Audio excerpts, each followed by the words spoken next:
এই দেশ সুন্দর করার একটা সুযোগ আসছিল। তা আমরা চিন্তা করছিলাম বিএনপি, আওয়ামী লীগ, জাতীয় পার্টি, অন্য আদার্স এরা তো দেশ চালাইছে, নতুনভাবে আমাদেরকে আবার কি উপহার দেবে, এত যে চিন্তা করবে এটা বোকামি। তো এখন একটা নীতি আদর্শ বাদ ছিল ইসলাম, দেখি ইসলাম অনুযায়ী রাষ্ট্র চালানো যায় কিনা। আসলে ইসলামকে আমাদেরকে এই বিজাতিরা এমন ভাবে উপস্থাপন করছে, এই রাত্রকে দিন বানাইয়া তারপর মুসলমান সন্তানদের ভিতরে ইসলাম সম্পর্কে ভয় ঢুকিয়ে দিয়েছে। ওরা তো অনেক সময় মনে করে যে আমরা ঠকছি, কারণ আসলেই তো যদি আমরা সমঝোতায় থাকতাম, ওরা তো বাদ দেশে পরে হয়েছে জোট করছে, জামাতের নেতৃত্ব নিয়ে গেছে, এখন আমাদেরকে যেভাবে চালাবে আমাদের ওইভাবে চলতে হবে, উপায় ছিল না। এই কায়দা যখন করছে, আমরা যদি এখন ওখানে থাকি তাহলে ইসলাম আর থাকে না। যখন ইসলাম থাকে না তখন আমরা থাকবো কিভাবে? তখন বাধ্য হয়ে ওই সমঝোতায় যদি থাকতাম তাহলে 20-25টা এমপি তো আমাদেরও থাকার পরিবেশ হয়ে গেছে, কথা ঠিক কিনা? তো ওই মুহূর্তে ওর থেকে আমরা সরে আসছি কেন? আল্লাহকে পাওয়ার জন্য। কাকে পাওয়ার জন্য? কাকে পাওয়ার জন্য? আবার বলেন, কাকে পাওয়ার জন্য? আল্লাহকে পাওয়ার। আর বর্তমানে বাংলাদেশের ভিতরে এক শ্রেণী দেখা যায় ইসলামের নাম দিয়া আল্লাহকে সারে ক্ষমতা পাওয়ার জন্য। খবরদার, পা বাড়াতে হলে খুব সতর্ক অবস্থায় পা বাড়াতে হবে। মন যেদিকে চায়, যেদিকে ইচ্ছা সেদিকে পা বাড়ানো যাবে না। খবরদার। শোনা শুনছি আমি কুষ্টিয়া কি হয়েছে তা তো জানি না। এবার জাতীয় নির্বাচন কাল 2026, হ্যাঁ, ইসলামের পক্ষে বাক্স কয়টা ছিল না? আবার সন্দেহ মন্দ আছে। ইসলামের পক্ষে বাক্স একটাই ছিল, ইসলামী আন্দোলন বাংলাদেশ প্রতীক হাত পাখা। বলে কারণ কি? নির্বাচনী ইশতেহারের মধ্যে কে কি করবে, কি অনুযায়ী দেশ চালাইবে, সুবিধা অসুবিধা কি, এইটা প্রকাশ করে নির্বাচনী ইশতেহার, কথা ঠিক কিনা? ইসলামী আন্দোলন ছাড়া অন্য কোন দল তারাকে নির্বাচনী ইশতেহারের ভিতরে প্রকাশ করছে যে আমরা ক্ষমতায় যাইতে পারলে ইসলাম শরীয়ত অনুযায়ী রাষ্ট্র চালাবো? হ্যাঁ, একমাত্র ইসলামী আন্দোলন বাংলাদেশ। আমরা পরিষ্কার বলছি, আল্লাহ যদি আমাদেরকে ক্ষমতায় নেয় আমরা শরীয়ত ইসলাম অনুযায়ী দেশ চালাবো। তাহলে এখন দিনের মতো পরিষ্কার যে এখানে ইসলামী দল বলতে কয়টা? একটার বাহিরে আর নাই। এর পরেও যে কেউ এই রাত্রকে যদি কেউ দিন বানায় আর সেই ব্যাখ্যা বিশ্লেষণ দিয়ে যুক্তি দিয়ে বুঝিয়ে চলে, ধ্বংস নিবের্য, কথা ঠিক কিনা? অনেকে আমাদেরকে নিয়ে টিটকারি হতো মারে বিভিন্ন সময়, ঠিক না? টিটকারি মারে কি? যে এরা রাজনীতি বোঝে না, এরা কিছু বুঝি না, হ্যাঁ, একা হইয়া গেছে। আবার অমুক হয়েছে সমুক হয়েছে, এরা তো আসলে উদ্দেশ্যই বোঝে নাই। আমরা রাজনীতি করি আল্লাহকে পাওয়ার জন্য। এই সমঝোতার প্ল্যাটফর্ম তৈরি করছি আল্লাহর রহমতে, আপনাদের আমি এটা অন্য কোনো ব্যাটা করে না। আউযু বিল্লাহি মিনাশ শাইতানির রাজীম। বিসমিল্লাহির রাহমানির রাহিম। ফাআম্মা মান সাকুলাত মাওয়াজিনুহু ফাহুয়া ফি ঈশাতির রাদিয়াহ ওয়া আম্মা মান খাফফাত মাওয়াজিনুহু فأمه هاوية وما أدراك ما هي نار حامية صدق الله العلي العظيم। আল্লাহ পাক রব্বুল আলামিনের দরবারে লাখো কোটি শুকরিয়া আদায় করতেছি। মহান রব্বুল আলামিন ফিতনা ফাসাদের যুগে দুনিয়ার সমস্ত কাজ থেকে বিরত রেখে উলামায়ে কেরামদের মজলিস, জাকিরিন, শাকিরিন, সাদিকিন অনেক আল্লাহর খাস বান্দারাই মজলিসের মধ্যে আছে, যাদের সঙ্গে আমাদের জীবনের একটা সময় আল্লাহ রাব্বুল আলামিন কাটাবার সুযোগ করে দিয়েছেন। শুকরিয়া তান সবাই বলে আলহামদুলিল্লাহ। অনেক লোকের কানে মাহফিলের দাওয়াত পৌঁছার পরেও অনেকের সুযোগ থাকা সত্ত্বেও মাহফিলে আসে নাই। আলহামদুলিল্লাহ, বৃষ্টি বর্ষার মধ্যেও কষ্ট স্বীকার করে আমার অনেক ভাইরা এই বেহেশতের বাগানের ভিতরে আসার বসার আল্লাহ তৌফিক দান করেছেন। আল্লাহ রাব্বুল আলামিন কিয়ামতের ময়দানে বান্দা বান্দিকে মাফ করার জন্য ওসিলা তালাশ করবে। যারা আজকে মাহফিলে আসছে নিয়াত যাদের সহি, আল্লাহকে রাজি খুশির জন্যই আসছি, এই ওসিলা আল্লাহ রাব্বুল আলামিন মাফ করে জান্নাতের ঘোষণা দিতে পারে। আল্লাহর রহমত ছাড়া কেউ বেহেশতে যেতে পারবে না। আল্লাহ রাব্বুল আলামিন সাহাবায়ে আল্লাহর হাবিব সাল্লাল্লাহু আলাইহি ওয়াসাল্লাম তাকে দুনিয়াতে পাঠাইছেন উস্তাদ হিসাবে, আর তার ছাত্র ছিল সাহাবায়ে কেরামরা। সাহাবায়ে কেরামদেরকে আল্লাহ রাসূল সাল্লাল্লাহু আলাইহি ওয়াসাল্লাম একদিন বলেন, হে আমার সাহাবারা, আল্লাহর রহমত ছাড়া কেউ বেহেশতে যেতে পারবে না। সাহাবায়ে কেরাম বললেন, হে আল্লাহর রাসূল সাল্লাল্লাহু আলাইহি ওয়াসাল্লাম, আপনিও কি আল্লাহর রহমত ছাড়া বেহেশতে যেতে পারবেন না? আল্লাহর হাবিব সাল্লাল্লাহু আলাইহি ওয়াসাল্লাম বলেন, আমি আল্লাহর রহমত ছাড়া বেহেশতে যেতে পারবো না। তা রহমত, দয়া, মায়া আসে কার উপরে? কোন গোলামের উপরে মালিকের দয়া আসে? যেই গোলাম মালিকের হুকুম অনুযায়ী তার সাধ্য শক্তি অনুযায়ী চলার চেষ্টা করে, ওই গোলামের প্রতি কিন্তু মালিকের মায়া দয়া আসে। আর মালিক যদি গোলামকে বলে ডানে যাও বামে যায়, বামে যাও ডানে যায়, সামনে যাও পিছনে যায়, এক কথায় যা বলে উল্টাটা করে, এই গোলামের প্রতি মালিকের কোনো মায়া আসে? তাহলে আল্লাহর রহমত আসার জন্য, মায়া আসার জন্য আল্লাহর হুকুম, আল্লাহর হাবিবের তরিকা অনুযায়ী যেই বান্দাবান্দি চলার চেষ্টা করবে, ওই বান্দাবান্দির প্রতি আল্লাহর রহমত আসবে, আর আল্লাহর রহমতের মাধ্যমে সে চিরস্থায়ী শান্তির জায়গা বেহেশতে চলে যাবে। আর যারা খামখেয়ালি চলবে, এরা কিন্তু খসরাত দুনিয়া ওয়াল আখিরা, দুনিয়াতেও ক্ষতিগ্রস্ত হবে, আখিরাতেও ক্ষতিগ্রস্ত হয়ে উঠবে। কথা ঠিক কিনা?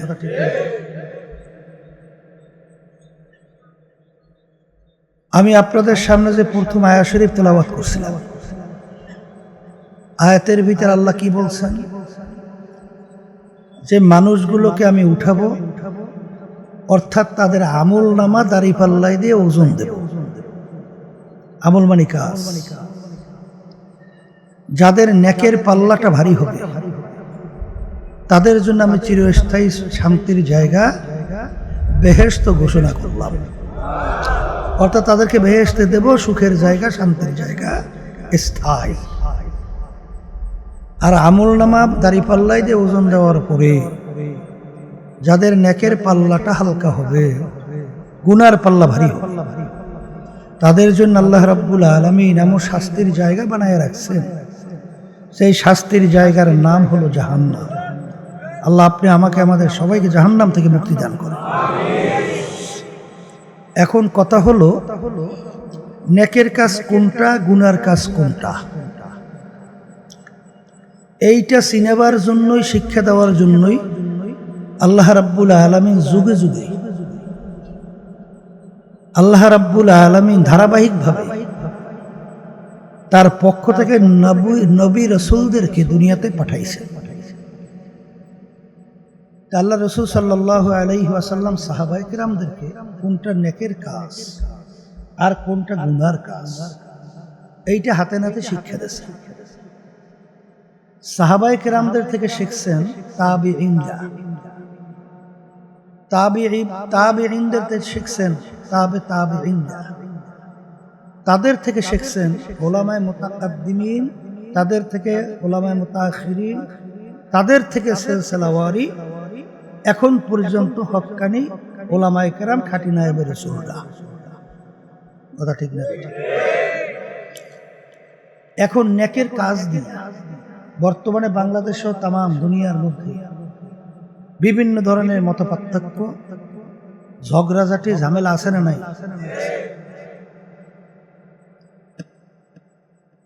নেকের কাজ কোনটা, গুনার কাজ কোনটা, আল্লাহ রাব্বুল আলামিন প্রত্যেক নামাজের ভিতরে আমাদের শিক্ষা দেয়, ইহদিনাস সিরাতাল মুস্তাকিম।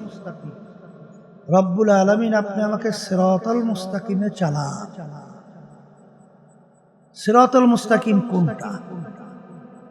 সিরাতাল্লাযীনা আন'আমতা আলাইহিম, যেই পথে চলার পরে আপনার পক্ষ থেকে যাদের উপরে আপনার নেয়ামত বর্ষিত হয়েছে তাদের পথে আমাদেরকে চালান। এখানে কিন্তু আল্লাহ রাব্বুল আলামিন সরাসরি শিক্ষা দেয় নাই যে আল্লাহ আপনি আমাকে কোরআন এবং হাদিসের রাস্তায় চালান, এইটা শিক্ষা দিছে? এটা তো আল্লাহ শিক্ষা দেয় নাই। আল্লাহ শিক্ষা দিয়েছেন যাদের উপরে যেই পথে চলার পরে আপনার পক্ষ থেকে আপনার নেয়ামত বর্ষিত হয়েছে, মানে আপনি যাদের উপরে রাজি খুশি হয়েছে তাদের পথে আমাদেরকে চালান। এখন আল্লাহ রাব্বুল আলামিনের রাজি খুশি কাদের উপরে? কোরআনুল কারীমের ভিতরে আল্লাহ রাব্বুল আলামিন তাদের পরিচয় দিয়েছে, মিনান নাবিয়িনা ওয়াস সিদ্দিকিনা ওয়াশ শুহাদাই ওয়াস সালিহিন ওয়া হাসুনা উলাইকা রফিকা। আল্লাহ রাব্বুল আলামিন নেয়ামত বর্ষিত কাদের উপরে হয়েছে? বলেন নবীদের উপরে, এরপর বলেন সিদ্দিকিনদের উপরে, বলেন শুহাদায়ে কেরামদের উপরে, বলেন তাদের ধারাবাহিকতায় কিয়ামত পর্যন্ত নেককার পরহেজগার আল্লাহ ওয়ালাদের উপরে আল্লাহ নেয়ামত বর্ষিত হয়েছে। কথা ঠিক কিনা? তাইলে নেক কাজে আল্লাহ খুশি, গুনার কাজে আল্লাহ বেজার। তাইলে তাদের উপরে আল্লাহ খুশি হয়েছেন, তাদের উপরে আল্লাহর নেয়ামত বর্ষিত হয়েছেন, তাহলে তাদের কাজটাই হইল নেক কাজ। যদি বলেন কথা ঠিক কিনা? তাহলে বলেন নবী রাসূলদের আমল, সাহাবায়ে কেরামদের আমল, এক কথায় সিদ্দিকিনদের আমল, শুহাদায়ে কেরামদের আমল, তাদের ধারাবাহিকতায় নেককার পরহেজগার তাদের আমল। কথা ঠিক আছে? এখন বাজানদেরকে বলি, নবী রাসূল, শুহাদায়ে কেরাম, সিদ্দিকিনদের আমল কি ছিল? দেখেন, সংক্ষেপ বুঝেন। আল্লাহ রাব্বুল আলামিন তার রাসূলকে দুনিয়াতে পাঠাইছেন, এমন এক মহামানব, যেই মহামানবের ইতিহাস যদি আমরা পড়ি, মুহাম্মদুর রাসূলুল্লাহ সাল্লাল্লাহু আলাইহি ওয়াসাল্লাম, কাফেররা পর্যন্ত তার সততার কারণে তাকে আল আমিন উপাধি দিয়েছিল, সত্যবাদী। এর চেয়ে সত্যবাদী আর দুনিয়াতে নাই, আসতেও পারে না। কথা ঠিক আছে? আল আমিন যে লকব উপাধি, এর একটা ভালো গুণ, ভালো সিফাত, এর একটা ভালো উপাধি। কথা ঠিক কিনা? আল্লাহ রাব্বুল আলামিন যে রাজি খুশি হয়েছেন কাদের উপরে? এর ভিতরে এক শ্রেণীর সিদ্দিকিন। সিদ্দিকিন অর্থ কি? বলেন সত্যবাদী। সিদ্দিকিন অর্থ কি? সত্যবাদী। আবু বকর রাদিয়াল্লাহু তাআলা আনহু, তার লকব উপাধি ছিল কি? সিদ্দিক, সত্যবাদী। সেও কি? সত্যবাদী। আল্লাহ রাব্বুল আলামিন কোরআনুল কারীমের ভিতরে হুকুম করেছেন, ওয়াকুনু মা'আস সাদিকিন, তোমরা দলভুক্ত হইয়া চলবা, তাদের সংস্পর্শে যাবা, তাদের দলভুক্ত হইয়া চলবা যারা সত্যবাদী। বলেন না কেন? যারা বর্তমানে কিন্তু আমাদের বাংলাদেশে ইসলামের নাম দিয়া ও পা হইতে মাথা পর্যন্ত সব মিথ্যা। কথা ঠিক না বেটা? এখন বুঝতে হবে যে যারা নাকি মিথ্যা বলেন তো তাদের কোনো সাক্ষী গ্রহণযোগ্য? বলেন, হ্যাঁ, তাদের সাক্ষী গ্রহণযোগ্যতা নাই। আছে? আচ্ছা, যাদের থেকে একবার মিথ্যা প্রমাণিত হয়, একবার, তাদের থেকে হাদিস রয়াত গ্রহণ আছে, জায়েজ আছে, গ্রহণযোগ্যতা পায়। তাহলে মিথ্যাবাদীদের হাদিসও গ্রহণযোগ্য না, মিথ্যাবাদীদের সাক্ষীও গ্রহণযোগ্য না। এবার মুনাফিকের তিনটা আলামত শুনছেন না? কয়টা? তিনটা। এর ভিতরে একটা হলো ইজা হাদ্দাসা কাযাবা, যারা কথা বলার সময় মিথ্যা বলে, এইটা হলো মুনাফিকের চরিত্র। কথা বুঝছেন? হাদিসের মধ্যে আসছে আল কিযবু ইউহলি, মিথ্যাবাদী ধ্বংসপ্রাপ্ত। কথা ঠিক? তাইলে যারা মিথ্যা বলা অভ্যস্ত, যারা মিথ্যা বলে, তাহলে ওরা আল্লাহর হাবিবের দলভুক্ত হতে পারে? আসতে বলে পারে? ওদের প্রতি আল্লাহর কোনো দয়া মায়া আসে না? আল্লাহ রাব্বুল আলামিন ওদের দলভুক্ত হয়ে চলতে বলছে, ওদের সাথে সম্পর্ক রাখার জন্য বলছে। তাহলে ওদের ধ্বংস অনিবার্য, ওদের সাক্ষীও গ্রহণযোগ্য না। আচ্ছা, ওদের হাদিস বয়ানও গ্রহণযোগ্য না। কথা ঠিক? আর ওদের জায়গা হবে জাহান্নামের একেবারে শেষ তক্কা। মুনাফিকের দরজা কোথায়? ফি দারকিল আসফালে মিনান না, জাহান্নামের একেবারে শেষ তক্কা। আমার বাজানদেরকে বলবো, পর্দালে মা বোনদেরকে বলবো, হুব্বুদ দুনিয়া রাসু কুল্লি খতিয়াতি, সমস্ত গুনার মূলই হলো এই দুনিয়ার মোহ, এই দুনিয়ার মহব্বত, সম্পদ, ক্ষমতা, সম্মানের মহব্বত। কথা ঠিক কিনা? আমরা ঘটনা অনেক সময় শুনে আসছি না? ইব্রাহিম বিন আদহাম রহমাতুল্লাহি আলাইহি, তিনি বলকের বাদশা ছিল না? শুনছেন? নাম শুনছেন? আচ্ছা, ইব্রাহিম বিন আদহাম রহমাতুল্লাহি আলাইহি, তিনি বলকের বাদশাহী ছাড়ছিল কাকে পাওয়ার জন্য? বলেন, আল্লাহকে পাওয়ার জন্য।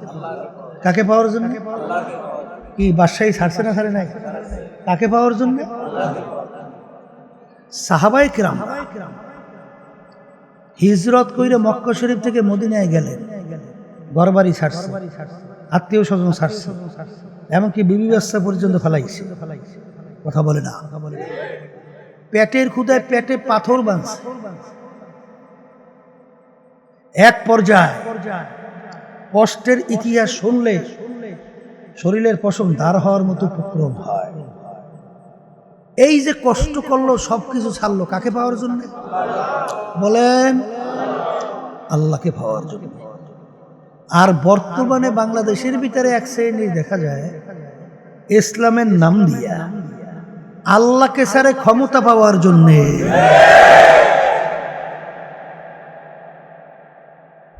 কথা ঠিক না? ঠিক। এই জন্য আমার ভাইদেরকে বলবো, পর্দার আড়ালে মা বোনরা যারা শুনতেছেন, খবরদার, পা বাড়াতে হলে খুব সতর্ক অবস্থায় পা বাড়াতে হবে।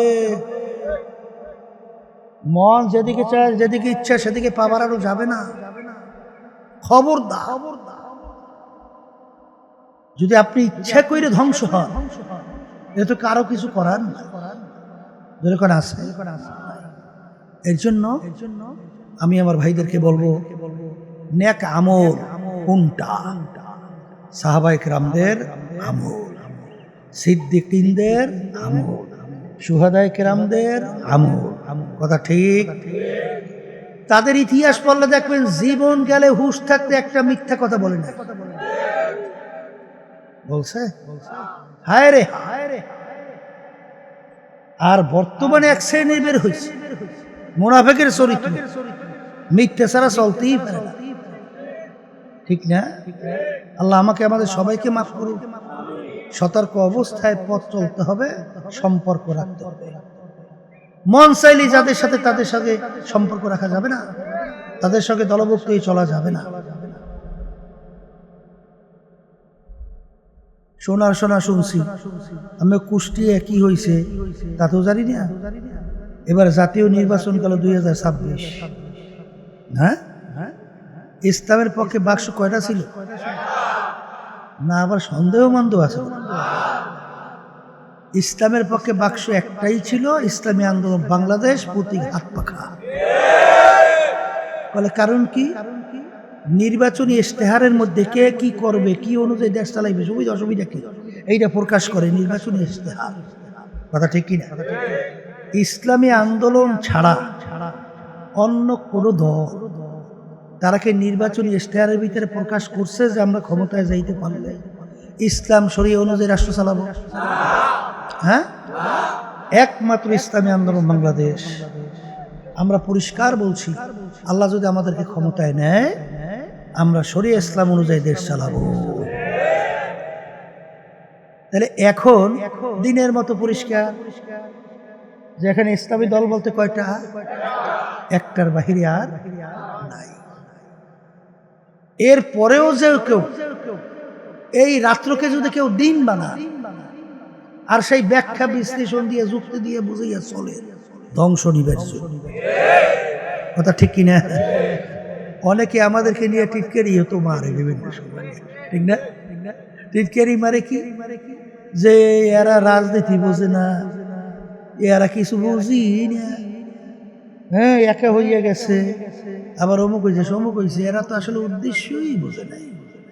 আমরা রাজনীতি করি আল্লাহকে পাওয়ার জন্য।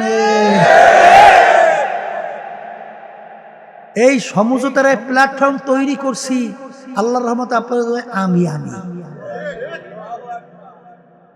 এটা অন্য কোনো ব্যাটা করে নাই, এটা আমি করছি। যেহেতু 54 বছর শেষ, 55 বছর স্বাধীনতার বয়স চলছে। যারা দেশ পরিচালনা করছিল এই 54 বছর, এদের মাধ্যমে আমাদের দেশের মানুষ যা চাওয়া পাওয়া ছিল কিছুই পায় নাই। ইসলামের কোনো উপকার হয় নাই, বরঞ্চ তামাম দুনিয়ার ভিতরে একবার নয় 5 বারের উপর এই দেশটা দুর্নীতি চোরের দিক থেকে ফাঁসট হয়েছে।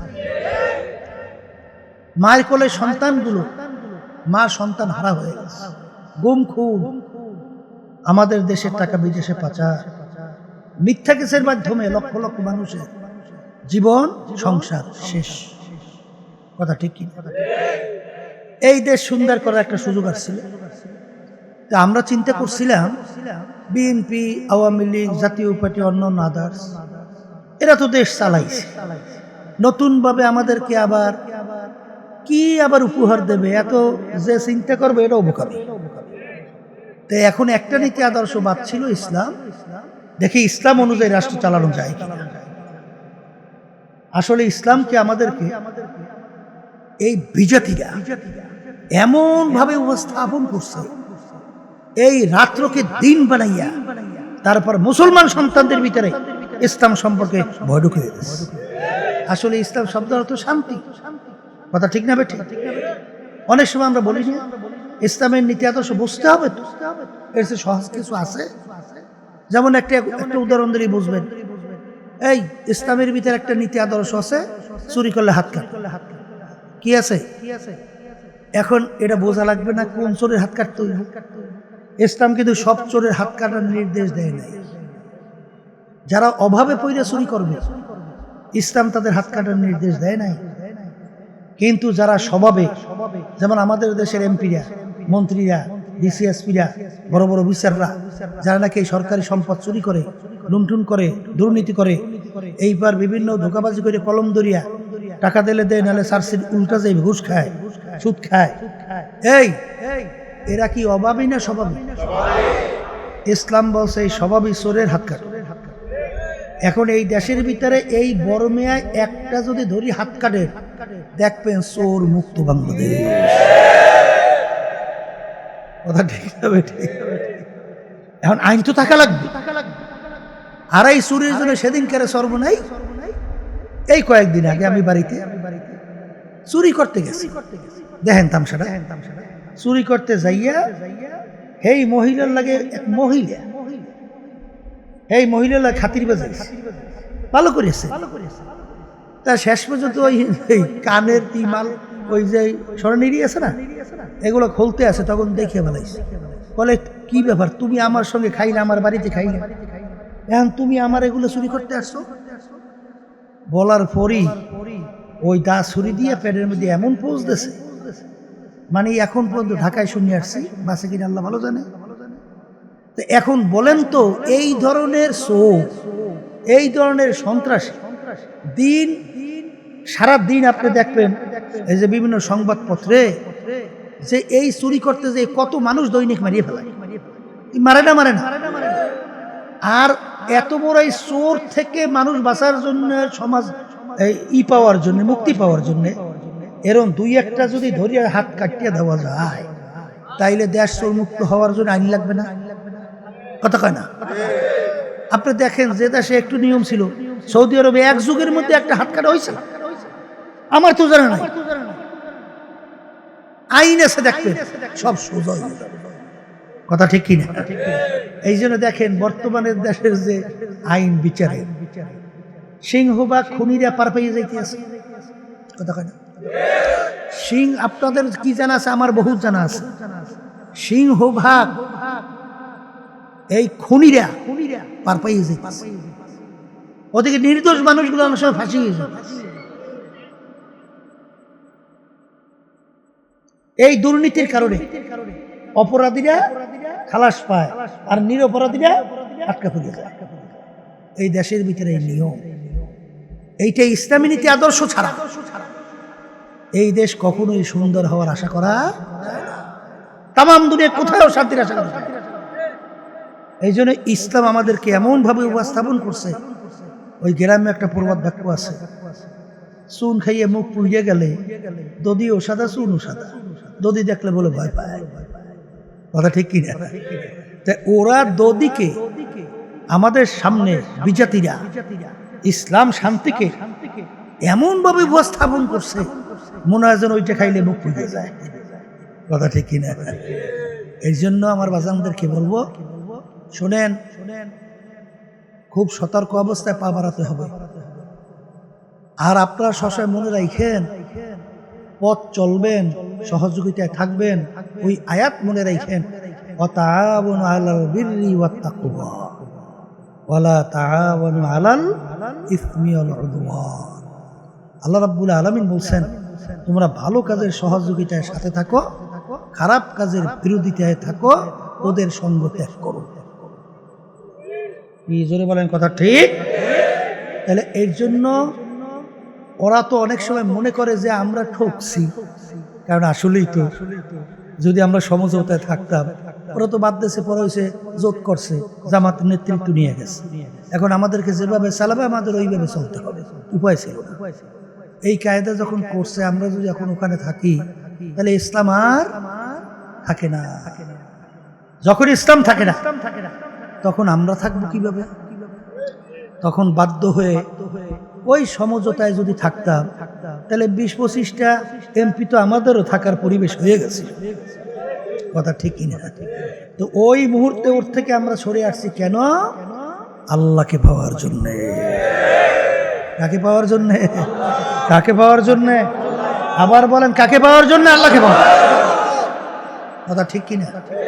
ওই ব্যাখ্যা তো দেওয়ার তো সময় নাই, যদি কেউ বুঝতে মনে চায় এক সময় ফাঁকে বুঝে দিয়ে বের হওয়ার মূল একটাই উদ্দেশ্য, কারণ ছিল আল্লাহকে পাওয়ার জন্য, আর কোনো কারণ ছিল না। এই জন্য আমার বাজানদেরকে বলবো যে নেকের কাজ কোনটা, এটা আমাদের জানতে হবে। বলেন নবী রাসূলদের আমল, বলেন সিদ্দিকীনদের আমল, বলেন শুহাদায়ে কেরামদের আমল, বলেন তাদের ধারাবাহিকতায় নেকের পরহেজগার কিয়ামত পর্যন্ত তাদের আমল, কথা ঠিক? মন চাইলি যে কোনো আমল নেক আমলের অন্তর্ভুক্ত হবে না, কথা ঠিক কিনা? তো এখন নেক আমল বাড়াবার জন্যই গুনার থেকে বাঁচার জন্য আসসালাতু খায়রুম মিনান নাওম, ঘুম হইতে নামাজ ভালো। ওই সময় লেপ কম্বল ফালাইয়া শীতের মধ্যে উঠিয়া ঠান্ডা পানিতে অজু কইরা মসজিদে যাই নামাজ পড়া কি খুব আরাম না? আসতে কি কষ্ট না? আর ওই সময় যদি কেউ ল্যাপ কম্বল মুড়ে দিয়ে নাক টাইনে ঘুমায়, আরাম না কষ্ট? হ্যাঁ, তাহলে এখন পাশাপাশি খেয়াল করে নামাজ পড়তে কষ্ট আর নাক টাইনিয়া ল্যাপ মুড়ে দিয়ে ঘুমাইতে আরাম।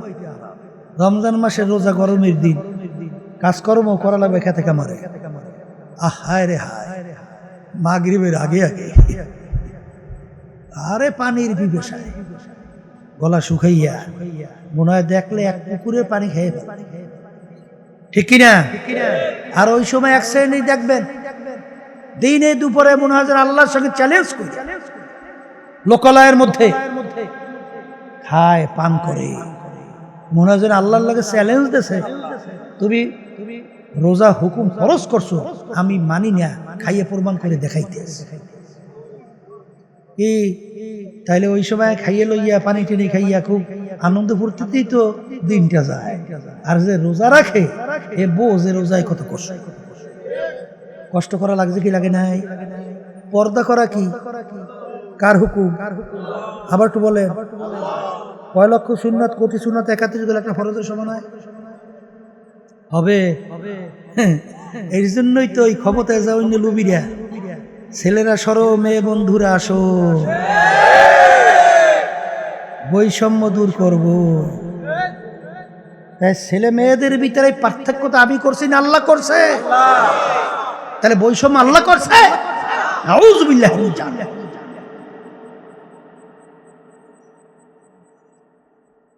ছেলেরা সরো, মেয়ে বন্ধুরা আসো, বৈষম্য দূর করো। যদি যাই না, শুই না, বুঝ যাই কেউ বলে কাফের। এই পর্দা হুকুম ফরজটা আমি করি নাই, কোনো পীর করে নাই, কোনো মুফতি মুহাদ্দিস করে নাই, সরাসরি আল্লাহ রাব্বুল আলামিনের হুকুম। বর্তমানে এক শ্রেণীর বের হইছে, শাইখুল হাদিস অমুক তমুক নাম পরিচয় দিয়া বাইতুল মুকাররম উত্তর গেট, কোনদিন বেপর্দা মহিলা নিয়ে ওখানে কোন দল মিটিং করছে আমার জানা মতো ইতিহাসে। কিন্তু এক শ্রেণীর বর্তমানে এই জুব্বাদারি লইয়া, এই টুপি টুপি লইয়া, আলেম নাম দিয়া, শাইখুল হাদিস পরিচয় দিয়া বেপর্দা অশ্লীল মেয়েদেরকে সামনে বসাইয়া এরপরে মিটিং করে, মিছিল করে। এ আল্লাহর সঙ্গে চ্যালেঞ্জ করছে না? কথা কয় না? আল্লাহর সঙ্গে চ্যালেঞ্জ হয় না? কার সঙ্গে চ্যালেঞ্জ? জোরে কন, জোরে কন, জোরে কন। এই পার্থক্যটা আমি করছি না আল্লাহ করছে? এখন বাজানদেরকে বলবো, খুব সতর্ক অবস্থায় পা বাড়াতে হবে। তাহলে এই পর্দা করাটা কি কষ্ট না? আর একটু আসতে বল না, খুব আরাম। এই ছেলেদের তো মন চায় মেয়েদের সঙ্গে একটু ডলাডলি, আসি, আড্ডা মারা, এর সে মজার আছে? আবার মেয়েরা যুবক ছেলেদের সঙ্গে আড্ডা মারতে, ডলাডলি করতে, এর সে মজা কি আর আছে? কথা বলে না? আছে। কিন্তু আল্লাহ তো বলে যে না, ইচ্ছা করলেই চলা যাবে না, ইচ্ছা করলেই চলা যাবে না, এটা কষ্ট। এই বড় চাকরিজীবী, সে তো ইচ্ছা করলে ঘুষ খাইলে, 2 নম্বরই করলে অল্প দিনের ভিতরে টাকার সম্পদ গুছাইতে পারে। কিন্তু আল্লাহর হাবিব বলছেন, যে হারাম মালের দ্বারা রক্ত এবং গোশত তৈরি হবে তার জায়গা জাহান্নাম ছাড়া হবে না। নিচের চাকরিজীবী পিয়ন পর্যন্ত বহু টাকার মালিক হয় 2 নম্বর উপায়। আর সে তো আল্লাহর ভয়, সে তো ওদিকে হাত বাড়ায় না। কষ্ট না আরাম? কথা বলে, সুন্নাত তরিকায় চলতে কষ্ট না আরাম? তাইলে বোঝা গেল বেহেশতে যাওয়ার জন্য কি করা লাগবে? বলেন, কষ্ট করা লাগবে। আর জাহান্নামে যাওয়ার জন্য কোনো কষ্ট লাগবে না। কথা সোজা পরিষ্কার, কথা ঠিক কিনা? এখন যারা বেহেশতে যাইতে চায়, কষ্ট তো করা লাগবে। রাজি আছেন কে কে? আল্লাহু আকবার। হাত উঠান, হাত উঠান। আল্লাহ দেখুক, আল্লাহ দেখুক। নারায়ে তাকবীর। আল্লাহ আপনি আমাকে আমাদের সবাইকে কবুল করে। এখন নিয়ত তো করছে, এখন পথ চলার জন্য বিভিন্ন বাধা আছে না, এখন আল্লাহর কাছে দোয়া করতে হবে। তাআত তৌফিক তাআত হামজাতু, তাআত তৌফিক তাআত হামজাতু, আমানাত ওয়া ইজাবাত হামজাতু। হে আমার দয়ার মালিক, যেমন একটা মায়ের কোলের দুধ পানকারী বাচ্চা, ওই বাচ্চা জোর কইরা মাকে টানবে, জোর কইরা ধইরা মায়ের দুধ পান করবে, এই শক্তি কিন্তু বাচ্চার নাই। বাচ্চাকে মা ফেলায় রাইখা মা তো নিজের কাজে ব্যস্ত থাকে, কিন্তু যখন বাচ্চার দুধের প্রয়োজন হয়, মাকে যখন কাছে চায়, তখন বাচ্চার একটা অস্ত্র ওয়া ওয়া কইরা কান্দে। যখন বাচ্চা ওয়া ওয়া কইরা কান্না শুরু করে, বাচ্চার কান্না মায়ের কানে যাওয়ার সঙ্গে সঙ্গে মায়ের কাজ হাতের থেকে ঠাস করে পড়িয়া যায়। মা বাচ্চার কান্না সহ্য করতে পারে না, মা দৌড়ে আইসা বাচ্চাকে ধরে, দেখে বাচ্চার তামাম গায়ে পায়খানা প্রস্রাবে ভরা। মা রাগ কইরা বাচ্চাকে আগুনেও ফালায় না, পানিতেও ফালায় না, দোয়াইয়া পোচাইয়া কোলের ভিতরে নিয়ে আদর করে চুমা দেয়, আর বলে বাচ্চারে তোমাকে আমি কষ্ট দিছি। মা সন্তানকে যত মায়া করে, তার চেয়ে শত হাজার লক্ষ গুণ বেশি মায়া করে আমার আল্লাহ বান্দা বান্দিকে। লা তাখুযুহু সিনাতুন ওয়ালা নাওম। আমার মালিক বলে বান্দা বান্দিরা, আমার কোনো ঘুমও নাই, জিমানিও নাই। এ বান্দা বান্দিরা, আমার ঘুম জিমানি নাই কেন? তোদের মায়ার কারণে আমাকে ঘুমাইতে দেয় না। তুই রাত্রে গভীরে বিপদে পড়বি, গভীরে যখন আমাকে আল্লাহ কইয়া ডাক দিবি, আমি মালিক যদি ঘুম থাকতো আমি ঘুমায়া থাকতাম, তখন তোর ডাকে কে সাড়া দিবে? যখন তুই আল্লাহ কইয়া ডাক দিবি, আমি মালিকও তৈরি হইয়া লাব্বাইক আবদি বইলা উত্তর দেব। ওই মূর্তি পূজক 30 বছর পর্যন্ত বাজান মূর্তির সামনে যাইয়া সনাম সনাম কইয়া ডাকে। 30 বছর পর্যন্ত মূর্তি পূজক সনামকে ডাকার পরে কোনো উত্তর নাই। একদিন তার জবান থেকে ভুলে বের হইল সমাদ, আমার মালিকের একটা সেফাতির নাম। বলার সঙ্গে সঙ্গে আমার মালিক উত্তর দেয় লাব্বাইক আবদি। এ আমার বান্দা, আমাকে কেন ডাকো? বান্দা সেজদায় পইরা কাঁদে আর বলে মালিক, প্রায় 30 বছর পর্যন্ত সনামের সামনে, সনাম মূর্তির সামনে সনাম সনাম কইয়া ডাকলাম, একবারও আমার ডাকে সাড়া দেয় নাই। তুমি আমার কেমন দয়ার মালিক, কেমন মায়ার মালিক! আমি তোমার নাম ইচ্ছা করে ডাক দেই নাই, আমার ভুলে তোমার আমার জবান থেকে সমাজ তোমার একটা সেফাতি ডান বের হইল। তুমি কেমন দয়ার সাগর, সঙ্গে সঙ্গে তুমি আমার ডাকে সাড়া দিলা। তোমার চেয়ে আমার চেয়ে নেমুখার আমার দ্বিতীয় দুনিয়াতে থাকতে পারে না, আর তোমার চেয়ে এত বড় দয়ার মায়ার আর কেউ থাকতে পারে না। আল্লাহর বান্দা কালিমা পড়ে মুসলমান হয়ে গেল। এ দুনিয়াদার পাগল, আল্লাহর বান্দা বুড়া হইয়া এমন করে বলতে গেলে গুনাহ নাই, গুনাহ করে নাই। বুড়া বয়সে যখন মৌতের কথা মনে পড়ল, কবরের কথা মনে পড়ল, কিয়ামতের ময়দানের কথা মনে পড়ল, জাহান্নামের কথা মনে পড়ল,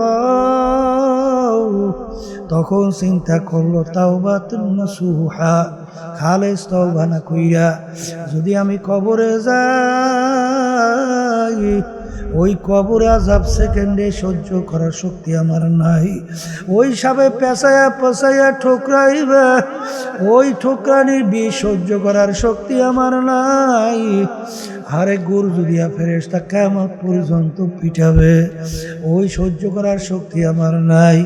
আমার কবর জাহান্নামের আগুনে সে ভইরা যাবে, ওই আগুনে জ্বলার শক্তি আমার নাই।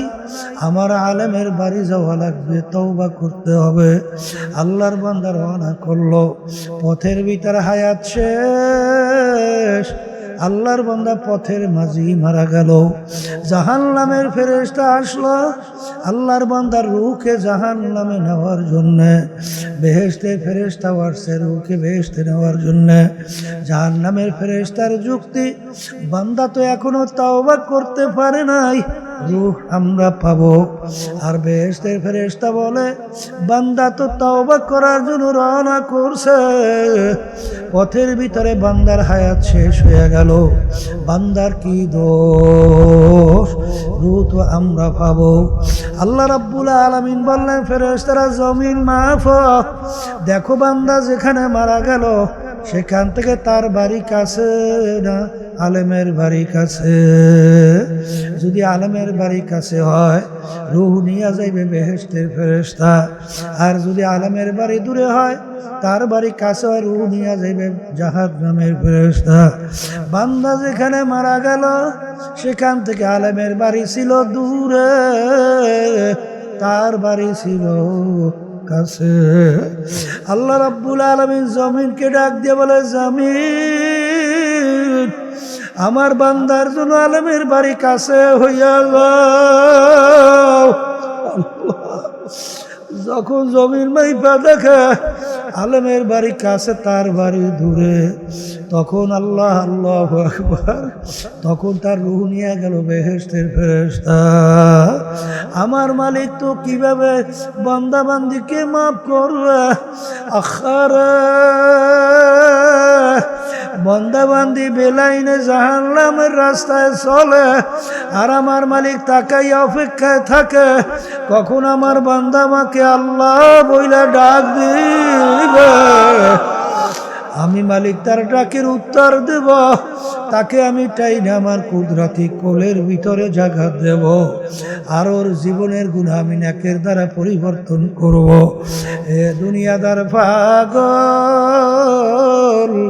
ইন্নাল্লাহা লা ইয়ানজুরু ইলা সুওয়ারিকুম ওয়া আমালিকুম ওয়ালাকিন ইয়ানজুরু ইলা নিয়াতিকুম ওয়া কুলুবিকুম, আও কামা ক্বালা আলাইহিস সালাতু ওয়াস সালাম। আল্লাহ রাব্বুল আলামিন শুধুমাত্র তোমার আমার বাহ্যিক আমলের দিকে তাকাইয়া থাকে না, তোমার আমার অন্তরের দিকেও মালিক তাকাইয়া থাকে, কলবের দিকে তাকাইয়া থাকে। বান্দা বান্দির দিলের অবস্থা কি? যদি তোমার আমার দিলটাকে পুরা সহি আল্লাহু আকবার নিয়াতকে খুলুস কইরা যদি রাস্তায় মাওলাকে পাওয়ার জন্য, বেহেশতে যাওয়ার আশায় জাহান্নাম থেকে বাঁচার জন্য যদি আমরা রাস্তায় চলতে পারি, আমার মালিক বলেন, মান আতানি ইয়ামশি আতাইতুহু হারওয়ালা। হে বান্দা বান্দি, আমাকে পাওয়ার জন্য যখন তুই হাইটা রওনা করবি, আমার রহমত দৌড় মারবে, তোকে টাইনা আমার কুদরতি কোলের মধ্যে জায়গা না দিয়া পারবো না।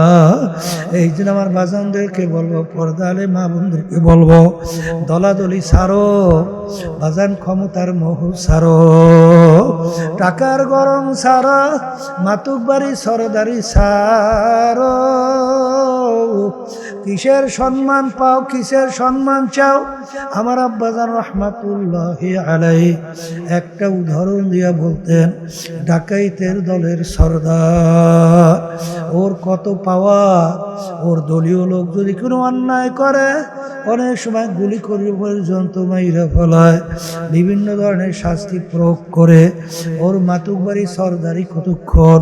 যতক্ষণ পুলিশের হাতে অ্যারেস্ট না হয়। যখন পুলিশের হাতে অ্যারেস্ট হইয়া যায়, যখন পুলিশ বুট দিয়ে ওকে পাড়ায় লাইথা চাপাড়ায়, তখন কোথায় যায় ওর সরদারগিরি? কোথায় যায় ওর বাবুগিরি সারগিরি। ঠিক আজকে চক্ষু খোলা দুনিয়ায় স্বাধীনতা পাইয়া আজকে পরিচয় দিয়া চলে member, chairman, MP, minister, MP, অমুক টমুক সমুক, জমিদার, বড় ধনী, বড় শিক্ষিত, বড় পার্সিয়াস, অমুক টমুক সমুক। আখার এই পরিচয় কয়দিন, যে কয়দিন দুনিয়ায় চক্ষু খোলা থাকবে সেই কয়দিন এই পরিচয় চলবে। যেদিন রুহটা বের হবে সাদা 3টা কাপড় দিয়া প্যাঁচ দিবে। যখন মাথার ভিতরে, পায়ের ভিতরে, মাজার মধ্যে পান দিয়া যখন প্যাকেট করে ফেলাইয়া রাখবে, এখন দুনিয়ার অবস্থান তাকাইয়া দেখো। কই কই কই কই তোমার টাকার গরম, কই তোমার ক্ষমতার গরম, কই তোমার দলের গরম, কই তোমার বংশের গরম, কই তোমার শিক্ষার গরম? নাই নাই নাই। এখন কবরে আমার আল্লাহ বাদে কেহ মাবুদ নাই। যখন তোমার কেউ ছিল না তখন ছিলাম আমি, এখন তোমার সব হয়েছে, পর হয়েছি আমি। এ বন্দাবাদি মনে রাখিস, আবার যখন তোমার কেউ রবে না তখন রব আমি। আমার কাছে আসতে হবে যতই ভাবো তুমি। এ দুনিয়ার পাগল আমার বাবারা, আজকে দুনিয়ার ভিতরে স্বাধীনতা পাইয়া টাকার গরমে, দলের গরমে, ক্ষমতার গরমে, সম্মানের কারণে সরাকে ধরা জ্ঞান মনে করেন না। কিন্তু বাজান কয়দিন মাঝে মাঝে একটু চক্ষু বন্ধ করেন, মুরাকাবা করেন, দুনিয়া কিন্তু একেবারে ফাঁকি। যার যত বয়স হয়ে গেল একটু পিছনের দিকে তাকাইয়া দেখো,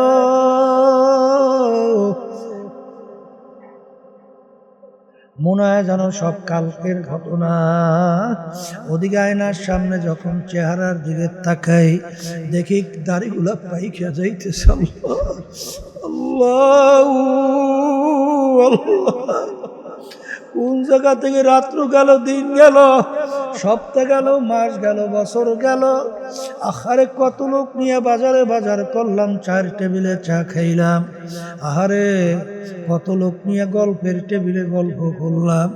এখন বাজারে যাই সেই লোকগুলোকে দেখা যায় না, গল্পের টেবিলেও দেখা যায় না, চায়ের টেবিলেও দেখা যায় না।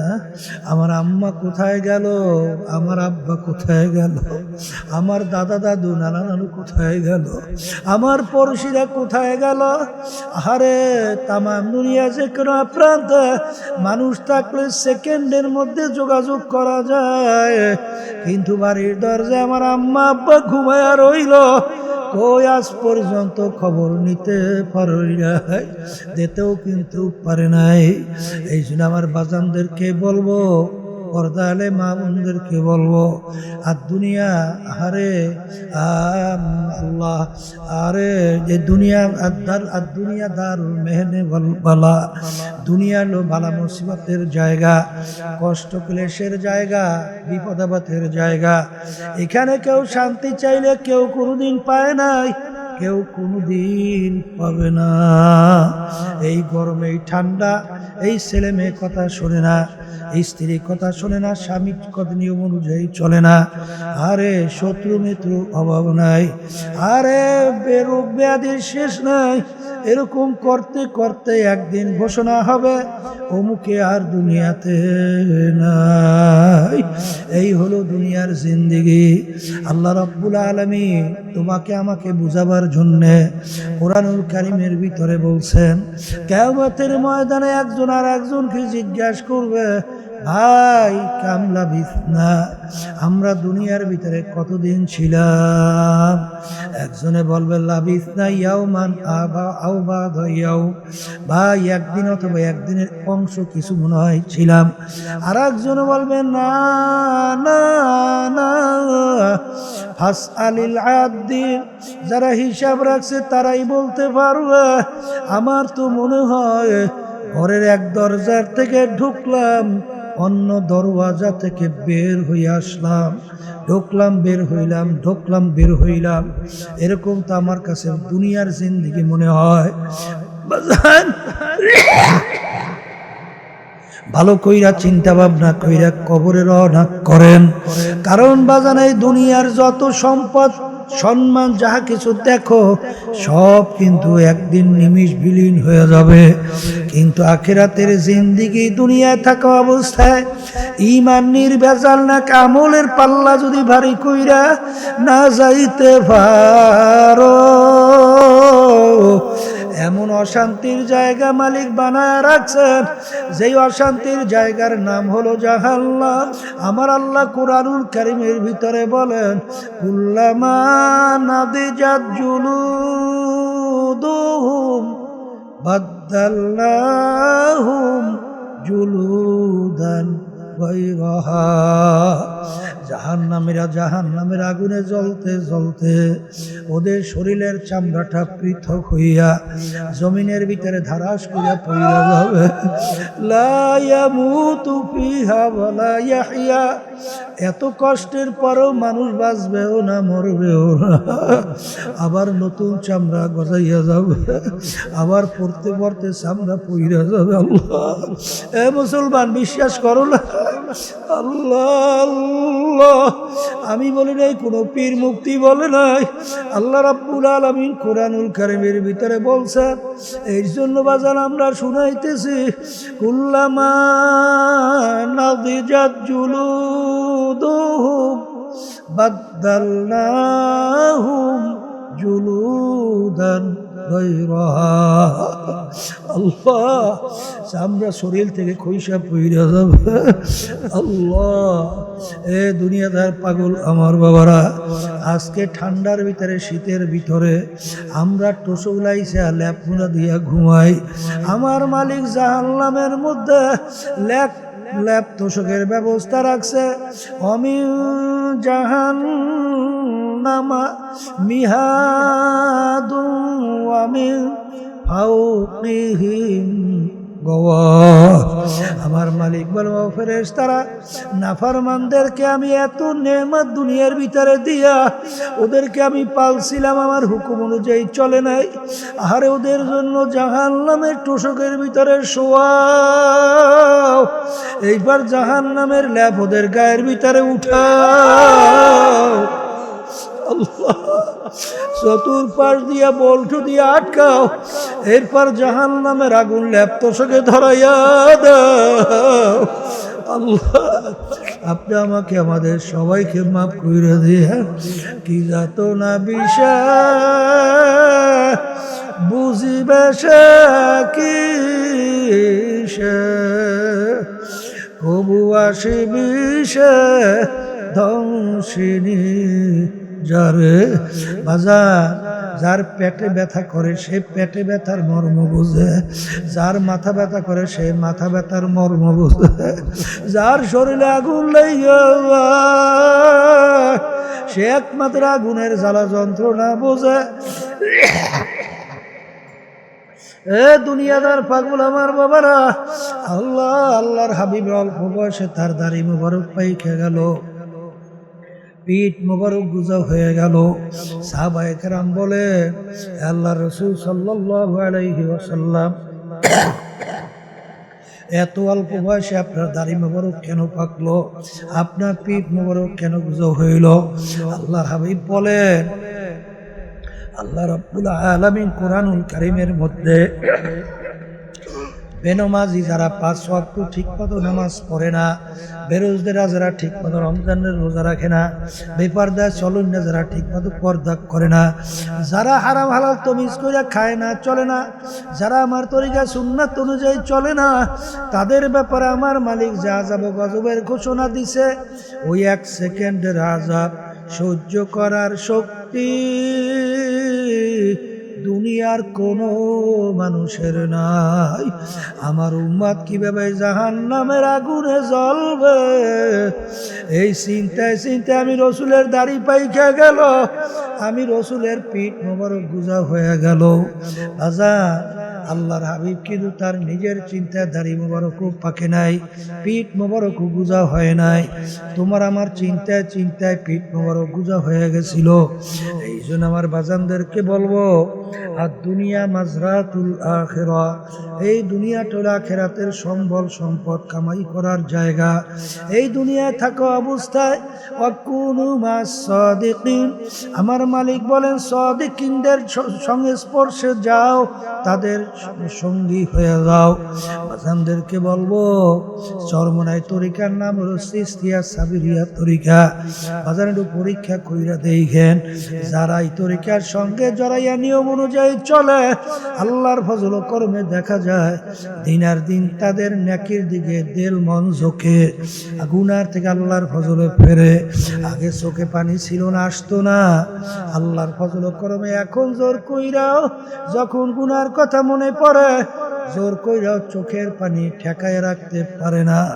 আর মান বাকা মিন খাশিয়াতিল্লাহ হারামাল্লাহু তিলকাল আইনা আলান নার, যেই চোখ আমার মাওলার ভয় কাঁদে, ওই চক্ষুর জন্য জাহান্নামের আগুন হারাম হইয়া যাবে। আল্লাহুম্মা আমিন। এ ঘরের মেয়ে লোকেরা হাত উঠাও, গুনার কথা মনে করো, 2 চোখের পানি ফালাও, আমার মালিকের দরবারে কান্দো আর মাপ চাও।